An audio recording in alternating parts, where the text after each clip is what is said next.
Армысыздар, күй өнерін жақсы көретін жандар. Бүгін біздің үйренетін күйіміз Батырлар жорығы. Қазір күйді өз жылдамдығында ойнап көрсетемін. Содан кейін баяу ойнап, талдап танитын боламыз.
Міне, өздеріңіз тыңдап байқағандай, қуатты, жігерлі, сондай адам рухын көтеретіндей шығарма 5 тақырыптан тұрады екен. Енді бөлімге бөліп қарайтын болсақ, 3 бөлімге бөлуге болады. Әр күйдің өзінің бір идеясы, өзінің бір айтайын деген баяны болады, оқиғасы болады. Міне, бұл күйдің өзі атау айтып тұрғандай, Батырлар жорығы, мынау кіріспесінде алыстан бір суық хабардың келе жатқанын сездіріп тұрады. Одан кейін бірінші тақырыпқа түскен кезде сол мынау кеңесе келе сол батырларды жорыққа аттандыру сәті баяндалып келіп, содан кейін ортаңғы буынға шыққан кезде батырлардың шынайы келбеті, болмысы, яғни портреті суреттеледі. Ал енді кульминациясына келетін болсақ, күйдің шыңына келетін болсақ, сағасында нағыз сол шайқасты суреттейтін тұс. Міне осы тұста батырлар алапат шайқаста жеңіске жетіп, міне оны дауылпазымыз кәдімгідей жариялай келіп, сүйіншілеп, алғашқы тақырыпты қайтадан бір жаңа бір үрдіспен жаңғыртып ойнап шығады. Енді бұл тұста әрине сол халықтың бейбіт өмірге жетіп, емен жарқын, бақытты өмір сүргені суреттеліп тұрады. Міне осындай айшықты күйдің қазір кіріспесімен танысайық. Мынау дауылпаздың 7 қағысымен басталады. Бұлайша. Оны енді әуелі ақырын дыбыстармен жайлап барып, бірте-бірте күшейтеміз. Алыстан келе жатқан суық хабардың бір желісі сияқты. Оны міне бұлайша аламыз. Баяу көрсетейін.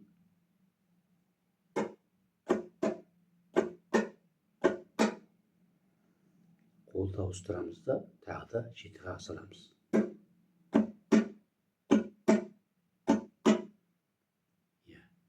Бірінші қағыс ұзақтау, екінші қағыс қысқа алынып отырады. Сөйтіп, жұлқынысты көрсетеміз. Содан кейін тағы бір рет аламыз.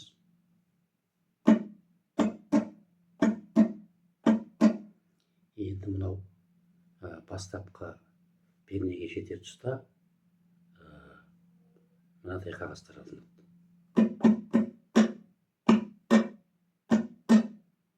Санына келетін болсақ, әуелі 3-тік қағаз, сосын 2 қағаз келеді, содан кейін тағы да 3 қағаз аламыз. Барлығы 8 қағаз.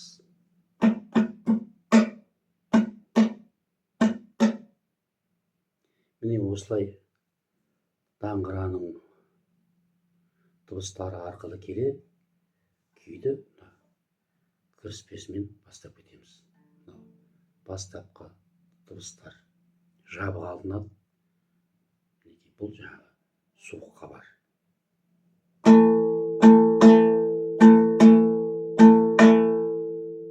Бір ғана дыбыспен, осындай аккордпен суық хабарды жеткізіп тұр. Тағы қайталап көрсетейін. 7 қағаз салынады.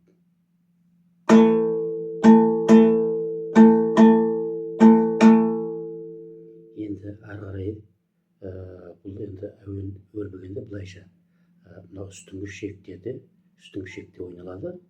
Бармақпен екінші саусақты пайдаланамыз да, астыңғы шекте мына бірінші саусағымыз, сұқ саусағымыз сол басылған қалпында тұра береді. Енді былай жалғастырамыз.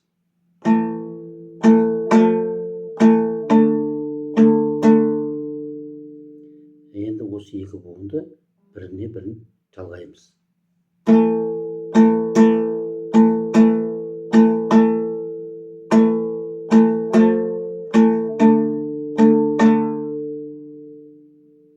Осылай 2 рет ойнағаннан кейін бірінші тақырып басталады. Ол мынау екінші нүкте тұсындағы до дыбысынан басталады.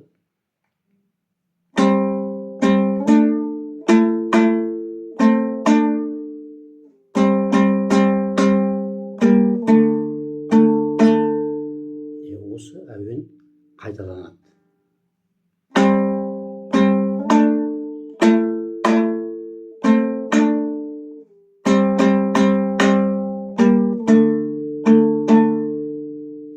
Осы әуенді әрі қарай әсірелей күшейтетін дыбыстарды ойнаймыз. Ол былайша таратылады. Мынау екінші саусақпен екінші пернеден баса отырып,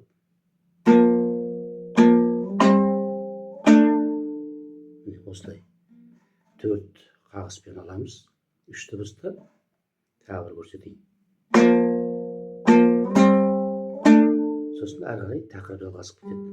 Алдында ойналған әуен.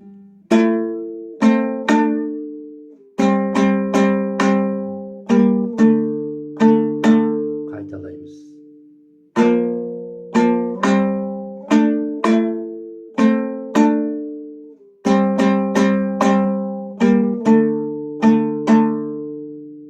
Енді кіріспе тағы бір рет ойналады.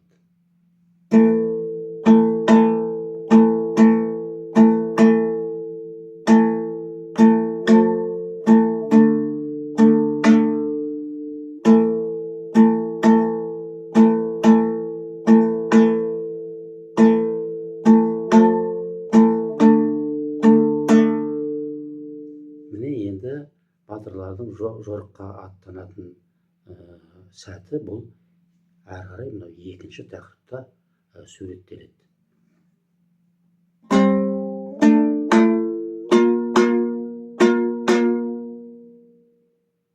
Мінекей тақырыпқа түсу әуені осы. Екінші саусақпен аламыз да,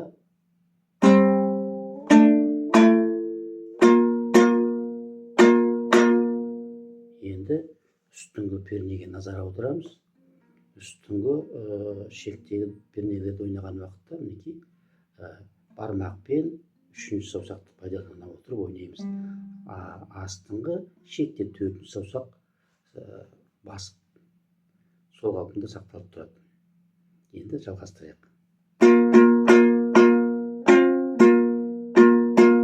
Үштік қағыс және де бір қағыс сонда бармақ тұсындағы пернеде ойналады да, сосын соңғы мына 5-ші қағыс мінекей 3-ші саусақпен мынау 4-ші нүктедегі пернені басу арқылы орындалады.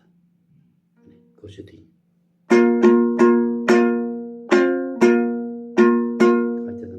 Қайтадан бармақ басылған пернеге қайтып келдік. Енді осыны тағы бір рет ойнаймыз.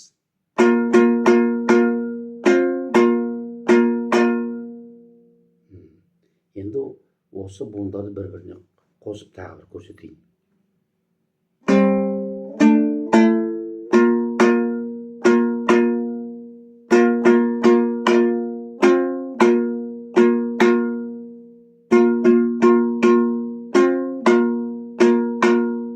Енді бірінші саусақты пайдалана отырып, мынандай әуенді орындау керек.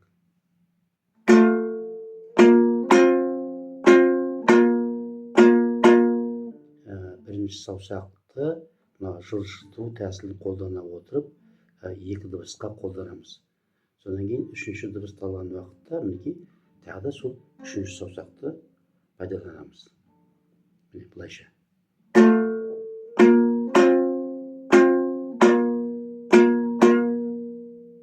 Қайталаймыз.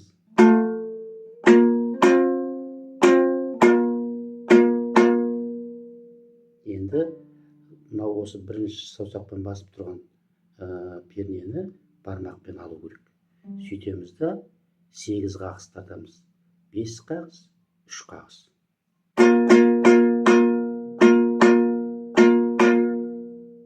Бұл енді мына осы тұстағы батырлардың болмысын таныту, ішкі жан дүниесін көрсету, осылайша осы әуенмен көрсетіледі.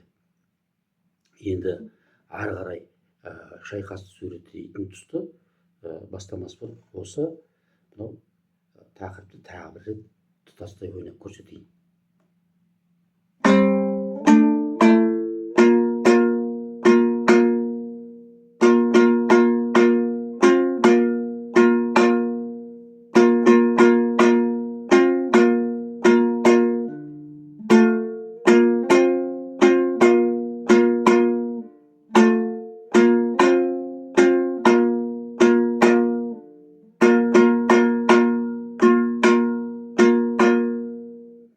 Енді келесі тақырып 4-ші перненің 4-ші нүктенің алдындағы пернеден басталады.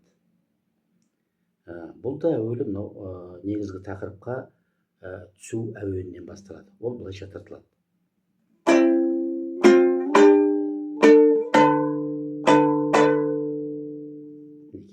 1, 2, 3, 4, 5.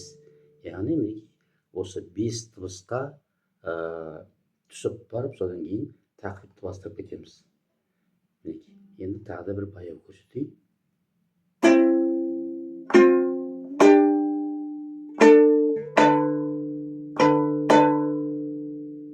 Енді 9-9 жүйесі бойынша қазір тақырып 8-ші тұғырдан басталады.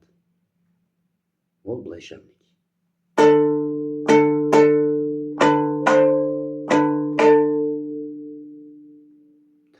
Тағы да бір рет көрсетейін.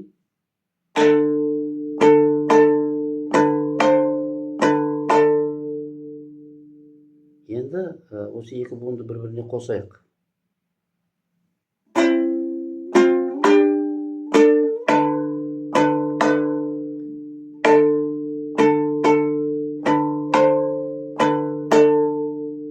Ары қарай 9-ші тұғырға түсеміз де.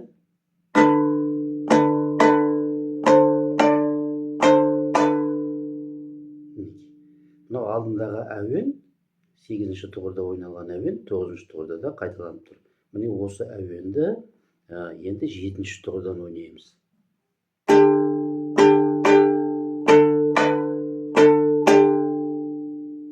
Міне осы секвенциялық ойынды тағы бір ойнап көрсетейін.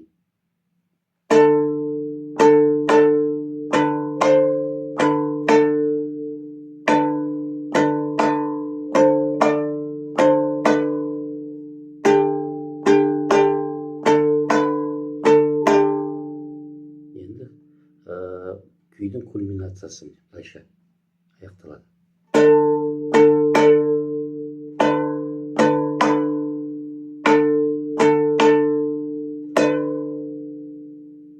Әуелі үштік қағыстармен аламыз, содан кейін соңында бір ұзақ қағысты жібереміз. Тағы бір көрсетейін. Үштік қағыстар.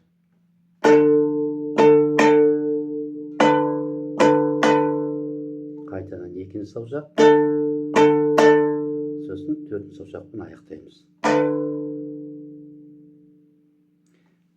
Жақсы. Енді осы тақырыпты бастапқы буыннан бастап бір-біріне қосып, жалғап, тұтастай ойнайық.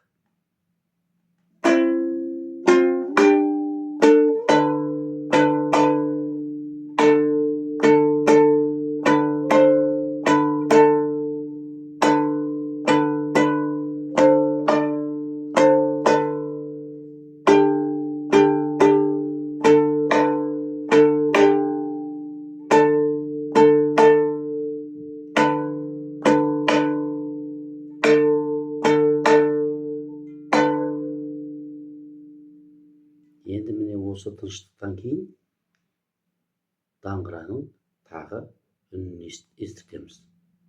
Ол әуелі 7 қағыспен басталады да, сосын 8-дік қағысты жалғастырып, содан кейін күйдің әуеніне көшіп кетеміз.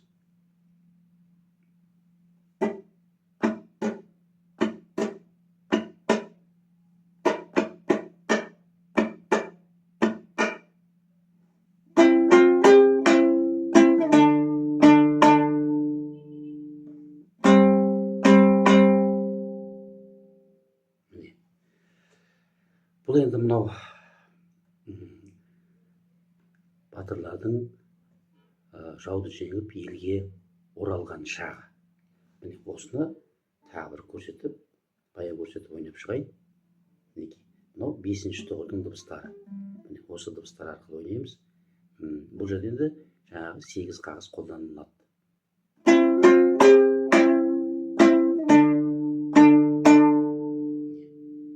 Осы әуенде барлығы 8 қағыс алынып тұр. Мінекей мына жерде 3 қағыс болады. 4, 5, сосын 3-ші нүктедегі пернеде 3 қағыс аламыз. Мынау 2-ші нүктедегі пернеге. Тағы бір көрсетейін.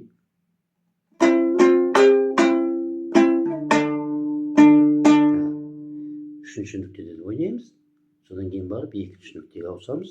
Бұл тұста енді 2-ші саусақпен ала отырып, үстін бармақпен жабу керек. Мынау бірінші тақырып басталғандағы алғашқы дыбысқа қайтып келдік. Тағы бір көрсетейін.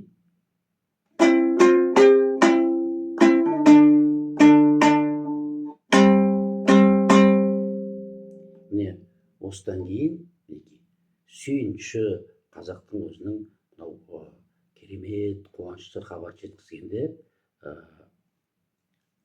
айтатын сөзі бар. Мінекей сүйінші деп мінекей. Міне осы хабар жеткізетін сүйіншілерді күй тілінде былайша естуге болады.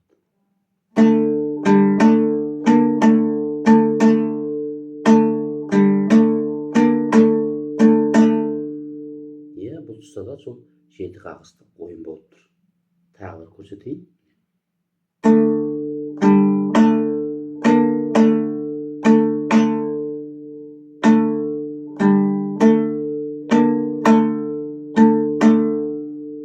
Міне осылай 2 рет ойнағаннан кейін алғашқы тақырыпты тұтастай қайталап шығамыз. Енді бұл тұста баяу ойнап көрсетейін, бірақ жағындай жеке-жеке талдамай ақ қойсақ болады, өйткені бұл тақырып бірінші тақырыпта талданған болатын.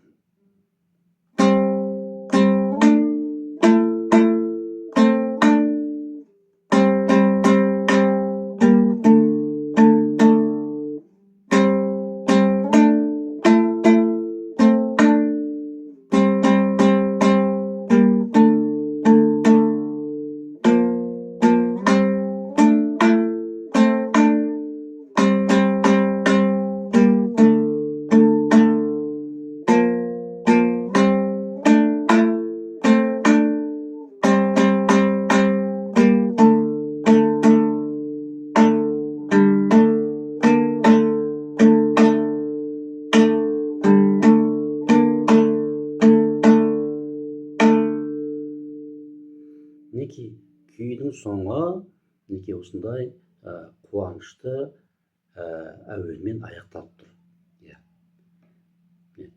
Соңын тағы бір ойнап көрсетейін. Тақырыпты ойнап болғаннан кейін жаңағы сүйіншілеу әуенін осы тұста тағы да қайталап ойнаймыз.